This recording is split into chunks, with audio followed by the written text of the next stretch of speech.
معزز سامعین اکرام، السلام علیکم ورحمۃ اللہ۔ اعوذ باللہ من الشیطان الرجیم، بسم اللہ الرحمن الرحیم۔ شعبہ بن حجاج نے بیان کیا، ان سے سلیمان اعمش نے، ان سے ابو وائل نے اور ان سے ابو مسعود انصاری رضی اللہ تعالی عنہ نے فرمایا کہ جب آیت صدقہ نازل ہوئی تو ہم بوجھ ڈھونے کا کام کیا کرتے تھے تاکہ اس طرح جو مزدوری ملے اس سے صدقہ کر دیا جائے۔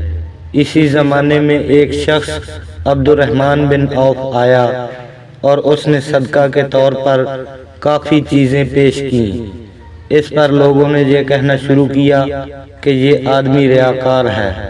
پھر ایک شخص ابو عقیل نامی آیا اور اس نے صرف 1 صاع کا صدقہ کیا۔ اس کے بارے میں لوگوں نے کہا کہ اللہ تعالیٰ کو 1 صاع صدقے کی کیا ضرورت ہے؟ اس پر یہ آیت نازل ہوئی، وہ لوگ جو مومنوں میں عیب نکالتے ہیں، جو صدقہ زیادہ دیتے ہیں، اور ان پر بھی جو محنت سے کما کر لاتے ہیں اور کم صدقہ کرتے ہیں، آخر تک۔ صحیح بخاری حدیث نمبر 1415۔ اعوذ باللہ من الشیطان الرجیم، بسم اللہ الرحمن الرحیم۔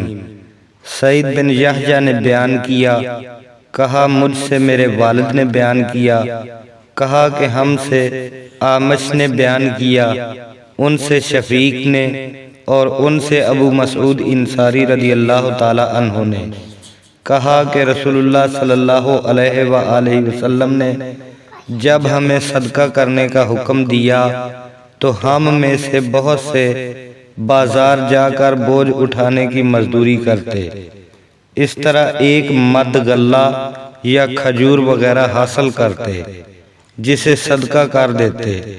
لیکن آج ہم میں سے بہت سوں کے پاس لاکھ درہم یا دینار موجود ہیں۔